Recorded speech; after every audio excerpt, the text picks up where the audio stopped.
Hello everyone, welcome to Achievers Agniveer. With hard work and determination we can achieve anything. तो स्वागत है आपका 100 bullet machine gun series में।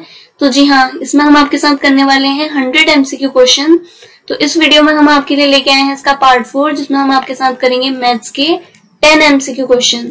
तो ये जो सभी क्वेश्चन है ये आपके प्रीवियस ईयर के जो पेपर्स हुए हैं उनसे रिलेटेड क्वेश्चन है, तो बहुत इंपॉर्टेंट है आपके लिए। तो इनको आप हमारे साथ साथ सॉल्व करना और जितना भी आपका स्कोर आएगा उसको कमेंट सेक्शन में शेयर करना। तो आइए शुरू करते हैं। तो पहला क्वेश्चन हमारे पास क्या है, किस दर से 500 रुपए का जो 4 वर्ष का ब्याज है वो 40 रुपए हो जाता है। तो जहां पर ब्याज लिखा है केवल साधारण ब्याज और चक्रवृद्धि ब्याज नहीं लिखा है, तो मतलब वहां पर कौन सा ब्याज होता है, साधारण ब्याज होता है। अगर चक्रवृद्धि ब्याज का क्वेश्चन होगा तो वो बता देगा कि ब्याज कौन सा है, चक्रवृद्धि ब्याज है। ठीक है, तो यहाँ पर कौन सा ब्याज है, साधारण ब्याज है, जिसको SI भी बोलते हैं। कितना है, 40 रुपए। तो SI दे रखे हैं 40 रुपए, किस दर से 500 रुपए का, यानी कि प्रिंसिपल मूलधन कितना दे रखा है, मूलधन दे रखा है 500 रुपए। 4 वर्ष का समय है, यानी कि टाइम कितना हो गया, 4 वर्ष। और रेट यानी कि दर प्रतिशत तो हमें निकालनी है कितनी होगी। ठीक है, तो साधारण ब्याज का फॉर्मूला क्या होता है हमारे पास, मूलधन गुणा दर गुणा समय बट्टे 100। ठीक है, SI की वैल्यू 40 हो गई, मूलधन यानी कि प्रिंसिपल कितना है 500, R तो निकालना है, टाइम यानी कि समय कितना है 4, ये हो गया 100। तो इस 2 0 से 2 0 गए तो ये कितना हो गया 5 8 40, और ये 4 से कितनी बारी गया 2, तो R कितना हो गया 2%। तो दर कितनी है 2%, ऑप्शन 4। अगला क्वेश्चन है, 3 वर्ष पहले 5 सदस्यों के एक परिवार की औसत आयु कितनी है, 17 वर्ष थी। ठीक है, तो औसत आयु 17 वर्ष है, तो कुल आयु कितनी हो जाएगी परिवार की, 17 गुणा 5 सदस्य है और सबकी एवरेज एज कितनी है 17 है, तो ये कितने आ गए 85 वर्ष। कुल आयु 85 वर्ष। ये कब है, 3 वर्ष पहले की बात हो रही है। ठीक है, अब क्या है, एक बच्चे के पैदा होने के बाद भी परिवार की औसत आयु वही है। ठीक है, अब अगर वर्तमान की बात करेंगे, ठीक है, तो वर्तमान में कितने सदस्य हो गए, अब कुल सदस्य कितने हो गए, पहले 5 थे, एक और बच्चा पैदा हुआ तो 6 हो गए। और कुल आयु कितनी होगी, 85 वर्ष तो थी ही 3 वर्ष पहले। अब 3 वर्ष में हर एक सदस्य की जो आयु है वो 3 वर्ष बढ़ जाएगी ना 3 वर्ष बाद, तो 5 सदस्यों की कितनी बढ़ जाएगी 15 वर्ष। और एक और बच्चा पैदा हुआ है पर उसकी आयु तो हमें पता ही नहीं है, तो उसकी आयु हम क्या ले लेते हैं, X वर्ष लेके चलते हैं। ठीक है, X, तो ये कितना हो गया 100 प्लस X। तो कुल सदस्य कितने हैं 6, और कुल आयु कितनी आ रही है इनकी 100 प्लस X। तो औसत कितना आ जाएगा, औसत निकालते कैसे हैं, कुल आयु बट्टे कुल सदस्य। कुल आयु कितनी है 100 प्लस X, कुल सदस्य कितने हैं 6। पर इन्होंने क्या बोला है कि एक बच्चे के पैदा होने के बाद भी परिवार की औसत आयु वही है, वही मतलब कितनी 17 वर्ष जो पहले थी। तो यहाँ पर कितना हो जाएगा 17, 100 plus X is equal to 17 गुणा 6। तो X बराबर कितना आ जाएगा 102 में से 100 गया, कितना आ गया 2, तो कितनी आ गई 2 वर्ष आ गई उस बच्चे की आयु, ऑप्शन सी। एक ट्रक पहले घंटे में 60 किलोमीटर और दूसरे घंटे में 80 किलोमीटर की यात्रा तय करता है। ट्रक की औसत गति, जिसे हम क्या बोलते हैं, औसत चाल भी बोलते हैं, और इंग्लिश में बोलते हैं एवरेज स्पीड।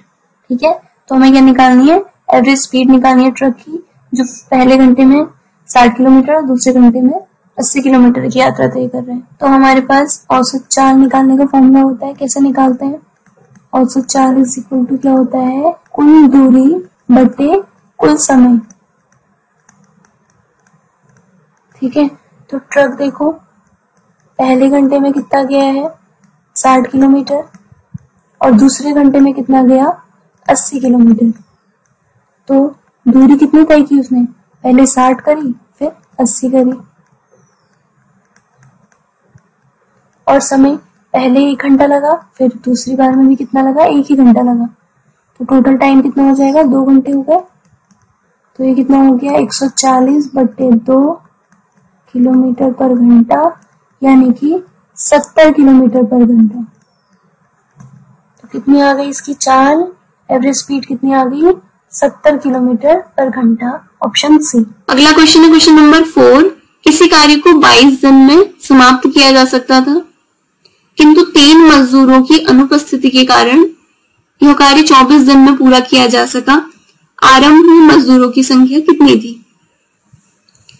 मान लेते हैं कि आरंभ में मजदूरों की संख्या x थी, ठीक है।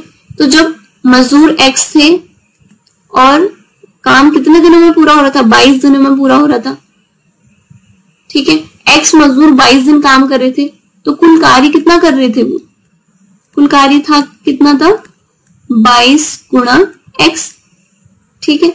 अब क्या बोल रहे हैं कि 3 मजदूरों की अनुपस्थिति के कारण, पहले x मजदूर थे, अब कितने हो गए, 3 कम हो गए, तो x - 3 बचे। अब काम कितने दिनों में पूरा हो रहा है, 24 दिनों में। तो 24 दिन कितने मजदूर काम कर रहे हैं, x - 3 मजदूर, तो कितना काम हो रहा है टोटल, कुल कार्य कितना हुआ, 24 गुणा x - 3। काम तो पहले जो काम था वही काम बाद में भी कर रहे हैं, तो दोनों कार्य क्या होते हैं, बराबर ही होने चाहिए ना। तो इनको बराबर कर लेते हैं, 24 गुणा x - 3। इसको सॉल्व कर लेते हैं, 22x हो गया 24x, और ये -24 गुणा 3 होगा तो प्लस आ जाएगा, इज इक्वल टू 0। तो 22x में से 24x क्या, कितना 2x, और ये कितना हो गया 24, ऐसे ही लिख लेते हैं इसको, 24 गुणा 3। तो ये माइनस से माइनस भी गया, 2 से 12 बार गया, तो x बराबर 12 3 36। तो आरंभ मजदूरों की संख्या थी कितनी, 36 थी, ऑप्शन बी। अगला क्वेश्चन है क्वेश्चन नंबर 5। एक विद्यार्थी 20% अंक प्राप्त करता है तथा 60 अंकों से फेल हो जाता है, ठीक है। और दूसरा विद्यार्थी क्या कर रहा है, 15% अंक प्राप्त करता है और 120 अंकों से फेल हो जाता है। तो एक विद्यार्थी ए जब है, उसको जब 20% अंक मिल रहे हैं ना, तो 60 अंकों से वो फेल हो जा रहा है। और जो दूसरा बी विद्यार्थी है, ये 15% अंक लेके आ रहा है और 120 अंकों से फेल हो जा रहा है, ठीक। तो परीक्षा के कुल अंक निकालने कितने होंगे। तो मान लेते हैं कि परीक्षा में कुल अंक कितने थे, x से। तो जो विद्यार्थी है ए, जो पहला विद्यार्थी है, वो 20% अंक लेके आ रहा है, मतलब x का 20% लेके आ रहा है, x का 20% लेके आ रहा है और 60 अंकों से फेल हो जा रहा है। तो अगर क्या होगा, जितने अंक वो लेके आ रहा है उसमें 60 अंक और जोड़ देंगे, तो वो क्या हो जाएगा, पास हो जाएगा, मतलब उत्तीर्ण अंक।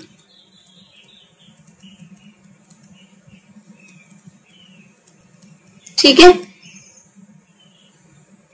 और दूसरा विद्यार्थी क्या है, दूसरे विद्यार्थी के लिए उत्तीर्ण अंक क्या आ जाएंगे, वो 15% लेके आ रहा है x के ही, और अगर 120 अंकों से फेल हो जा रहा है, अगर 120 अंक उसके और आ जाएंगे तो पास हो जाएगा। ठीक है। उत्तीर्ण अंक इतने, दोनों के जो उत्तीर्ण अंक है वो तो सेम ही होने चाहिए ना क्लास के, तो इन दोनों को क्या कर लेते हैं, इक्वेट कर लेते हैं।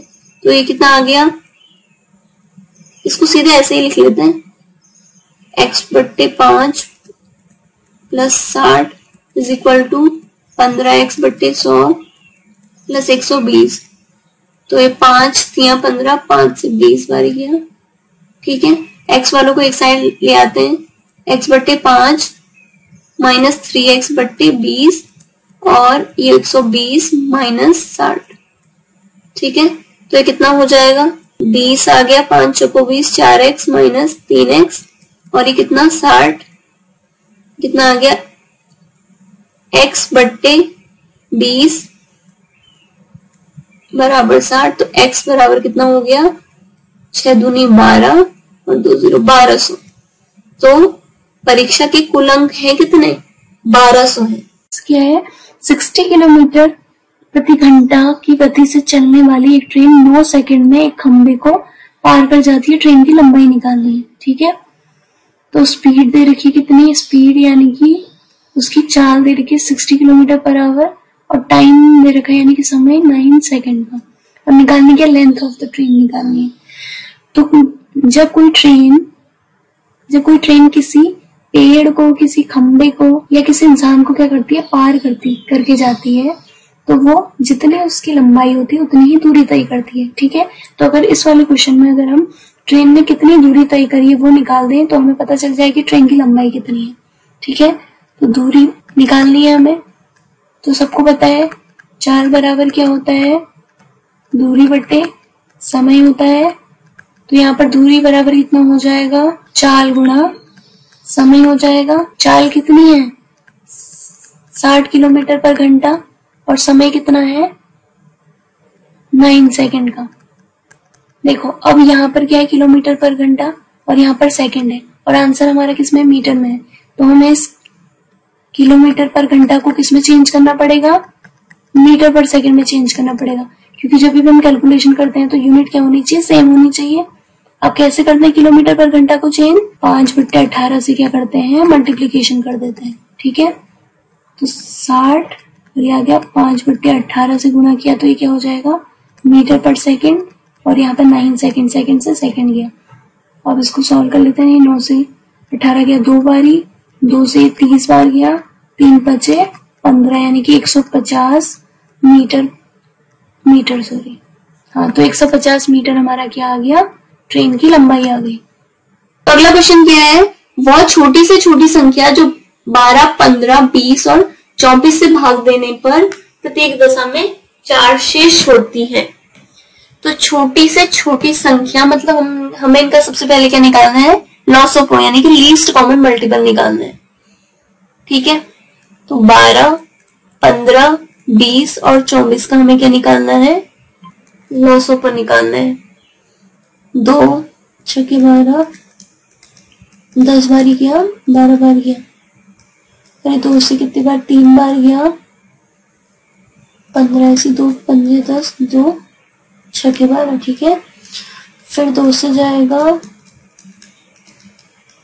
अब जाएगा 3 से, 3 एकम 3, 3 5 15, 5 ऐसी रहा, 3 एकम 3। अब आखिर में किससे जाएगा, 5 से जाएगा। तो एलसीएम क्या आ गया इसका, 2 गुणा 2 गुणा 2 गुणा 3 गुणा 5। ठीक है, 2 दूना 4, 5 दूनी 10 और ये 3, 4 3 12, 120। और प्रत्येक दशा में कितना शेष छोड़ती है, 4 शेष छोड़ती है। तो हमें इसमें 4 क्या करना पड़ेगा, ऐड करना पड़ेगा, 124। तो हमारा आंसर कितना आ जाएगा, 124। ऐसा क्वेश्चन ना पार्ट 1 में भी किया है, इस सीरीज का पार्ट 1 था, उसमें भी ये क्वेश्चन है, तो आप वहां भी देख सकते हैं, सेम ही क्वेश्चन है। अगले क्वेश्चन में क्या, क्वेश्चन नंबर 8 में 2/5, 7/15 और 3/10 में सबसे बड़ी भिन्न कौन सी है, 2/5, 7/15 और 3/10। तो क्या होता है, हर जितना बड़ा होता है संख्या उतनी छोटी होती है, हर अंश जितना बड़ा होता है संख्या उतनी बड़ी होती है। तो अंश बड़ा तो संख्या बड़ी, हर बड़ा तो संख्या छोटी। तो इनके हम क्या कर लेते हैं, हर बराबर कर लेते हैं। यहाँ ऊपर नीचे 6 से कर लेते हैं और यहाँ ऊपर नीचे 2 से, यहाँ ऊपर नीचे 3 से। तो 2 छके 12, 5 छका 30, 7 दूनी 14, 15 दूनी 30, 3 3 9 और 10 3 30। तो हर तो सबके क्या हो गए, बराबर हो गए। अंश सबसे बड़ा किसका है, इसका। तो संख्या सबसे बड़ी कौन सी होगी, 14/30 यानी कि 7/15 हमारी सबसे बड़ी संख्या होगी। तो अगला क्वेश्चन है क्वेश्चन नंबर 9। एक आयत की लंबाई और चौड़ाई का अनुपात कितना दिया है, 7:4 और परिमाप दिया है 88 सेंटीमीटर। तो हमें क्या निकालना है, लंबाई चौड़ाई का अंतर निकालना है। ठीक है, आयत यानी कि रेक्टेंगल। ठीक है, रेक्टेंगल की लेंथ और ब्रेथ दोनों का क्या दिया है, रेशियो दिया है। कितना दिया है, 7:4। ठीक है, तो रेशियो इतना दिया है तो हम क्या बोलेंगे कि लेंथ को ले लेंगे 7x और ब्रेथ को ले लेंगे कितना, 4x। ठीक, और परिमाप यानी कि पेरीमीटर कितना होता है आयत का? 2 गुना लंबाई धन चौड़ाई। लंबाई कितनी है? 7x और चौड़ाई कितनी है? 4x। तो ये कितना हो गया? 7 और 4 11x, ये आ गया 22x। और क्वेश्चन के अकॉर्डिंग उन्होंने कितनी दी थी? परिमाप यानी कि पेरीमीटर कितना दिया हुआ था? 88 सेंटीमीटर दिया था। तो 22x और 88 दोनों बराबर हो जाएंगे, तो ये कितना आ जाएगा? 4। x की वैल्यू कितनी आ गई? 4। तो यहाँ से लेंथ कितनी आ जाएगी, यानी कि लंबाई हमारे पास आ जाएगी 7 चौको 28 सेंटीमीटर, और ब्रेथ यानी कि चौड़ाई आ जाएगी 4 गुना 4 यानी कि 16 सेंटीमीटर। अगला क्वेश्चन क्या है? आखिरी क्वेश्चन है इस सीरीज का। पिता तथा पुत्र की आयु का योग 44 वर्ष है। 2 वर्ष बाद पिता की आयु पुत्र की आयु से 3 गुनी होगी, तो पिता की वर्तमान आयु। तो पहले दोनों की वर्तमान आयु लेके चलेंगे। तो पिता की वर्तमान आयु में निकालनी है, तो मान लेते हैं कि पिता की वर्तमान आयु कितनी है? x वर्ष है, क्योंकि पिता की वर्तमान आयु और पुत्र की वर्तमान आयु का योग कितना था? 44 वर्ष। अब पिता की आयु कितनी हो गई? x हो गई। तो पुत्र की कितनी हो जाएगी वर्तमान आयु? जो पुत्र की वर्तमान आयु निकलेगी वो कितनी निकलेगी? 44 माइनस x। ठीक है। अब क्या बोल रहे हैं कि 2 वर्ष के बाद पिता की आयु पुत्र की आयु से 3 गुनी होगी। तो 2 वर्ष के बाद पिता की आयु कितनी हो जाएगी? पहले कितनी थी? x। 2 वर्ष के बाद कितनी हो जाएगी? x plus 2।